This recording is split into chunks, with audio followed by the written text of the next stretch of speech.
नमस्कार दोस्तों, स्वागत है आपका आज के मुख्य समाचारों की वीडियो में। जी हां दोस्तों, यहां पर आपको देखने को मिलेगी सुबह से लेकर शाम तक की सारी बड़ी खबरें मुख्य समाचार ब्रेकिंग न्यूज अपडेट के रूप में। तो दोस्तों आपसे रिक्वेस्ट है इस वीडियो को ज़्यादा से ज़्यादा लाइक और शेयर करें। तो दोस्तों जानते हैं आज की पहली बड़ी खबर। किसानों ने सरकार को चेताया, कहा आग से न खेलें, फिर ठुकराया कानूनों में संशोधन का प्रस्ताव। जी हां दोस्तों, 28वें दिन भी किसानों का आंदोलन जारी है। एक बार फिर बातचीत का प्रयास फेल हो गया। किसानों ने सरकार का नए कृषि कानूनों में संशोधन का प्रस्ताव ठुकरा दिया है। सरकार कह रही है कि वह कानूनों को वापस नहीं लेगी, तो किसान अपनी मांग पर अड़िग है। किसानों ने एक बार फिर कहा है कि सरकार जब तक कानून वापस नहीं लेती है, आंदोलन जारी रहेगा। यह फैसला सिंधु बॉर्डर पर 40 किसान संगठनों की बैठक में लिया गया। सिंधु बॉर्डर पर संयुक्त किसान मोर्चा के तमाम संगठनों के बीच चली लंबी बैठक के बाद किसान नेता युद्धवीर सिंह ने कहा कि जानबूझकर सरकार इस मामले को लटकाना चाहती है और किसानों का मनोबल तोड़ना चाहती है, लेकिन हम संशोधन पर तैयार नहीं हैं। उन्होंने सरकार को चेतावनी देते हुए कहा है कि सरकार आग से खेल रही है, इसके परिणाम देखने को मिल सकते हैं। वही किसान नेता शिव कुमार काका ने कहा है कि इस कानून में सबसे बड़ी समस्या यह है कि सरकार कॉर्पोरेट को किसानी में प्रवेश कराना चाहती है। इसके बाद दोस्तों जानते हैं अगली बड़ी खबर। कृषि कानूनों के खिलाफ मार्च निकालेंगे राहुल गांधी, 2 करोड़ हस्ताक्षर के साथ करेंगे राष्ट्रपति से मुलाकात। जी हां दोस्तों, दिल्ली बॉर्डर समेत इसके आसपास के इलाके में 3 कृषि कानूनों के खिलाफ किसानों का प्रदर्शन 28वें दिन भी जारी है। किसानों की मांग है कि केंद्र सरकार तीनों कानूनों को वापस ले। इसी बीच राहुल गांधी के नेतृत्व में कांग्रेस का प्रतिनिधि मंडल आज राष्ट्रपति रामनाथ कोविंद से मुलाकात करेगा। राहुल गांधी की अगुवाई वाले प्रतिनिधि मंडल की तरफ से राष्ट्रपति को कृषि कानूनों के विरोध में देश भर से इकट्ठा किए गए 2 करोड़ लोगों के हस्ताक्षर भी सौंपे जाएंगे। कांग्रेस सांसद के सुरेश ने कहा है कि राष्ट्रपति से मुलाकात करने से पहले राहुल गांधी कृषि कानूनों को लेकर सुबह विजय चौक से लेकर राष्ट्रपति भवन तक मार्च करेंगे। इस दौरान राहुल गांधी के नेतृत्व में अन्य कांग्रेसी सांसद भी इसमें भाग लेंगे। इसके बाद दोस्तों जानते हैं अगली बड़ी खबर। मोदी गवर्नमेंट का बड़ा फैसला, 9 करोड़ किसानों के खाते में जाएंगे 18,000 करोड़ रुपए। जी हां दोस्तों, नए कृषि कानूनों के विरोध में चल रहे किसान आंदोलन के बीच मोदी सरकार ने बड़ा फैसला लिया है। सरकार 9 करोड़ किसानों के खाते में 18,000 करोड़ रुपए जमा कराएगी। इस बात का ऐलान कृषि मंत्री नरेंद्र सिंह तोमर ने किया है। साथ ही उन्होंने उम्मीद जताई है कि किसानों से चर्चा होगी और गतिरोध खत्म होगा। कृषि मंत्री नरेंद्र सिंह तोमर ने कहा है कि 25 तारीख को पूर्व प्रधानमंत्री अटल बिहारी वाजपेयी के जन्मदिन को भारत सरकार सुशासन दिवस के रूप में मनाने जा रही है। इसी दिन सरकार की तरफ से 9 करोड़ किसानों के खाते में 2 घंटे के अंदर 18,000 करोड़ रुपए ट्रांसफर किए जाएंगे। इस योजना के लाभार्थी 6 राज्यों के 6 किसानों के साथ प्रधानमंत्री नरेंद्र मोदी बातचीत करेंगे। कार्यक्रम को विकास खंड स्तर पर भी आयोजित किया जाएगा। 2 करोड़ किसान इस कार्यक्रम से जुड़ने के लिए पंजीकरण करा चुके हैं। इसके बाद दोस्तों रुक करते हैं अगली खबर का। पीएम किसान योजना को लेकर केंद्र सरकार और बंगाल सरकार में घमासान, बढ़ सकती है ममता बनर्जी की मुश्किलें।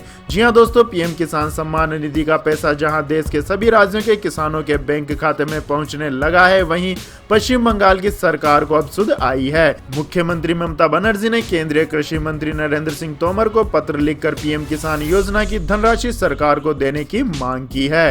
केंद्र सरकार ने 2 टूक जवाब देने का फैसला किया है।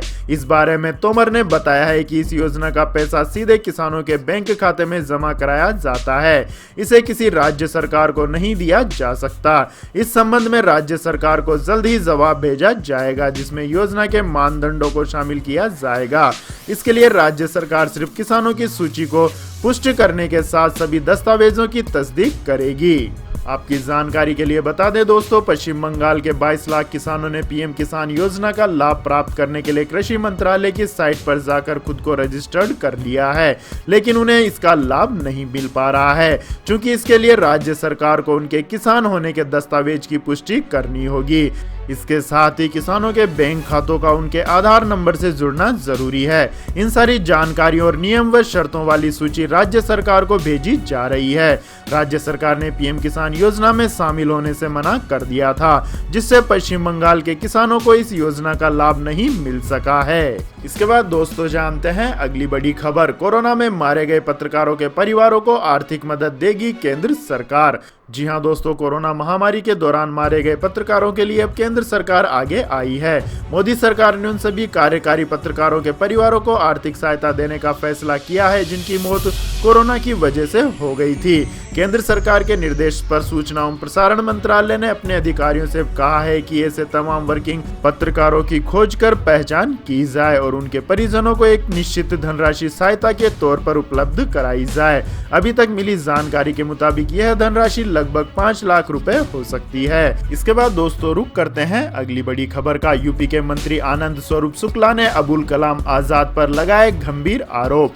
जी हां दोस्तों, विवादित बयानों के लिए अक्सर चर्चा में रहने वाले उत्तर प्रदेश के संसदीय कार्य राज्य मंत्री आनंद स्वरूप शुक्ला ने ऐसे ही एक और टिप्पणी करते हुए देश के पहले शिक्षा मंत्री मौलाना अबुल कलाम आजाद पर गंभीर आरोप लगाए हैं। संसदीय कार्य राज्य मंत्री आनंद स्वरूप शुक्ला ने मौलाना अबुल कलाम आजाद पर भारत की शिक्षा पद्धति को नुकसान पहुंचाने का आरोप भी लगाया है। शुक्ला ने जननायक चंद्रशेखर विश्वविद्यालय में आयोजित एक कार्यक्रम में आरोप लगाया है कि मुझे कहने में कोई संकोच नहीं है कि दुर्भाग्य से देश के पहले शिक्षा मंत्री अबुल कलाम आजाद के हृदय में भारत और भारतीयता के प्रति कोई स्थान नहीं था। उन्होंने आरोप लगाया कि जहां के लोग पाकिस्तान नहीं बनाना चाहते थे वहां पाकिस्तान बना और जहां के लोगों ने पाकिस्तान के गठन के लिए ज्यादा वोट किया था वे देश में ही रह गए। शिक्षा मंत्री अबुल कलाम आजाद के बाद बीएमसी छांगला, नरूल हसन और हुमायूं कबीर जैसे लोगों ने भारत की शिक्षा पद्धति को नुकसान पहुंचाया है। इसके बाद दोस्तों जानते हैं अगली खबर। भारत में ऑक्सफोर्ड एस्ट्राजेनिका की कोरोना वैक्सीन को अगले हफ्ते मिल सकती है इस्तेमाल की मंजूरी। जी हां दोस्तों, कोरोना वायरस के बढ़ते संक्रमण के बीच वैक्सीन का इंतजार कर रहे लोगों के लिए अच्छी खबर है।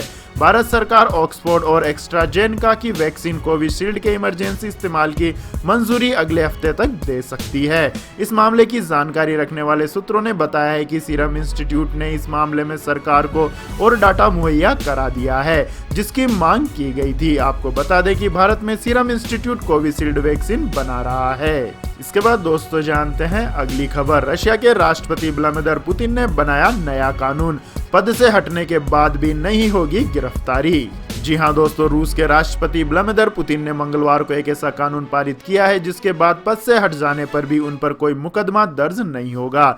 इस कानून के आने के बाद न तो उन पर केस चलाया जा सकेगा न ही गिरफ्तारी होगी। राष्ट्रपति व्लादिमीर पुतिन का लाया ये नया कानून देश के राष्ट्रपति को पद से हटने के बाद भी आजीवन आपराधिक मामलों से बचाएगा। यही नहीं, पूर्व राष्ट्रपति के साथ ही उनके परिवार के लोगों से भी पूछताछ नहीं की जा सकेगी और वो जांच के दायरे से बाहर रहेंगे। इसके बाद दोस्तों जानते हैं अगली खबर। नेपाल में सियासी उठापटक के बीच सक्रिय हुई चीनी राजदूत हाउ यांग की राष्ट्रपति से की मुलाकात। जी हां दोस्तों, नेपाल में जारी सियासी उठापटक के बीच चीन की राजदूत हाउ यांग की फिर से सक्रिय हो गई है।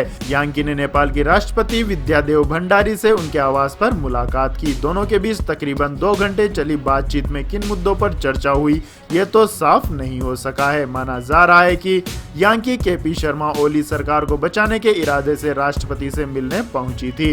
प्रधानमंत्री की संसद भंग करने की सिफारिश पर राष्ट्रपति द्वारा हस्ताक्षर किए जाने के बाद हुई इस मुलाकात से कई तरह की चर्चाएं चल रही हैं। इसके बाद दोस्तों रुक करते हैं अगली खबर का। पेटीएम ने छोटे शहरों से हायरिंग की शुरू, वर्क फ्रॉम होम के तहत कर सकेंगे काम।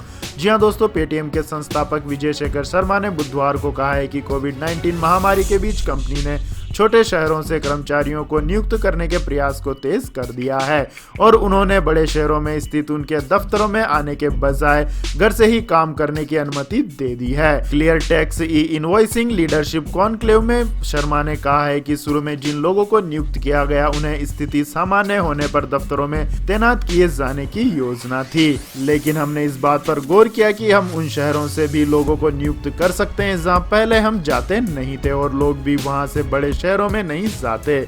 शर्मा के अनुसार हम छोटे शहरों से लोगों की नियुक्ति बढ़ा रहे हैं। लोग चंडीगढ़, जालंधर, उड़ीसा समेत जहां से भी हैं वे वहां से काम कर सकते हैं। इसके बाद दोस्तों जानते हैं अगली खबर। 4 करोड़ छात्रों को होगा सरकार की स्कॉलरशिप योजना का लाभ, सीधे खाते में आएंगे पैसे। जी हां दोस्तों, अनुसूचित जाति के छात्रों को दी जाने वाली केंद्रीय छात्रवृत्ति के नियमों में सरकार ने बड़े बदलाव किए हैं। अगले 5 सालों में केंद्र सरकार अनुसूचित जाति के 4 करोड़ से ज्यादा छात्रों को छात्रवृत्ति देगी, जिस पर 60,000 करोड़ रुपए खर्च किए जाएंगे। देश में अनुसूचित जाति के छात्रों को शिक्षा का भरपूर फायदा मिल सके, इसके लिए पीएम नरेंद्र मोदी की अध्यक्षता में केंद्रीय मंत्रिमंडल ने बुधवार को नियमों में बड़ा बदलाव किया है। खास बात यह है कि अब छात्रवृत्ति के पैसे सीधा छात्रों के खाते में दिए जाएंगे। दरअसल इस योजना में 60% हिस्सा केंद्र सरकार और 40% हिस्सा राज्य सरकार देगी। अनुमान लगाया जा रहा है कि इसमें करीब 60,000 करोड़ रुपए खर्च होंगे, जिसमें से 35,500 करोड़ रुपए केंद्र और बाकी राज्य सरकार उपलब्ध कराएगी।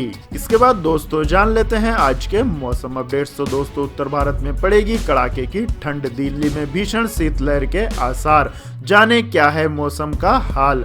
जी हां दोस्तों, पहाड़ों पर बर्फबारी के बाद मैदानी इलाकों में शीतलहर का प्रकोप जारी है। 2 दिन राहत के बाद मौसम विभाग ने अलर्ट जारी किया है। विभाग ने 26 दिसंबर तक दिल्ली में शीतलहर चलने का अनुमान जताया है, साथ ही घने कोहरे की भी संभावना जताई है।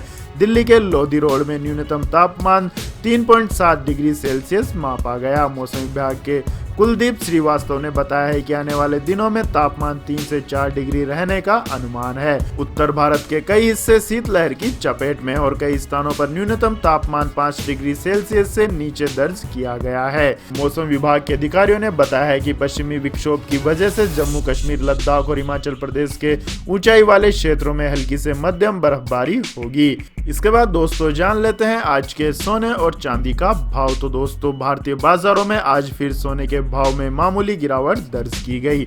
दिल्ली सराफा बाजार में आज सोने के भाव में 252 रुपए प्रति 10 ग्राम की कमी दर्ज की गई, जिससे 10 ग्राम सोने का भाव 49,506 रुपए पर पहुंच गया है। वहीं बात करें चांदी की तो 1 किलोग्राम चांदी के भाव में 933 रुपए प्रति किलोग्राम की गिरावट दर्ज की गई, जिससे 1 किलोग्राम चांदी का भाव 66,493 किलोग्राम पर आ गया है। इसके बाद दोस्तों जान लेते हैं आज के पेट्रोल और डीजल के भाव। तो दोस्तों आज भी सरकारी तेल कंपनियों ने पेट्रोल और डीजल के भाव में कोई वृद्धि नहीं की है, जिससे देश की राजधानी दिल्ली में 1 लीटर पेट्रोल का दाम 83 रुपए 71 पैसे प्रति लीटर पर बना हुआ है। वहीं डीजल का दाम 73 रुपए 87 पैसे प्रति लीटर अपने पूर्ववर्ती दामों पर ही बना हुआ है। इसके बाद दोस्तों जानते हैं अगली बड़ी खबर। सैमसंग ने पेश की अनोखी डिवाइस, कपड़े धोने से मिलेगा छुटकारा। जी हां दोस्तों, विश्व की सबसे प्रमुख इलेक्ट्रॉनिक कंपनी में शुमार सैमसंग ने कोरोना वायरस से लड़ने के लिए एक अनोखी डिवाइस तैयार की है। कंपनी का दावा है कि इस डिवाइस की मदद से कोरोना वायरस के कीटाणुओं का भी सफाया किया जा सकेगा। इस डिवाइस की मदद से कपड़ों से धूल, प्रदूषण और कीटाणुओं को निकाला जा सकेगा। कंपनी ने एयर ड्रेसर के नाम से एक डिवाइस को लॉन्च किया है। इस डिवाइस की कीमत 1.10 लाख रुपए रखी गई है। इस डिवाइस की मदद से कपड़ों से धूल, प्रदूषण और कीटाणुओं को निकाला जा सकेगा। तो यह थी दोस्तों आज की सभी महत्वपूर्ण बड़ी खबरें। और दोस्तों बारी आती है आज के माइंड किच क्वेश्चन की, जिसका जवाब देकर आप बन सकते हैं एक शानदार उपहार के विजेता। तो दोस्तों आज का सवाल है, स्वतंत्र भारत के पहले शिक्षा मंत्री का नाम क्या था? जी हां दोस्तों, अगर आपको इस सवाल का जवाब आता है तो तुरंत कमेंट सेक्शन में लिख दीजिए। इस वीडियो को लाइक कीजिए, शेयर कीजिए और हमारे चैनल को सब्सक्राइब करके बेल आइकन का बटन भी दबा लें। धन्यवाद। जय हिंद, जय भारत, वंदे मातरम।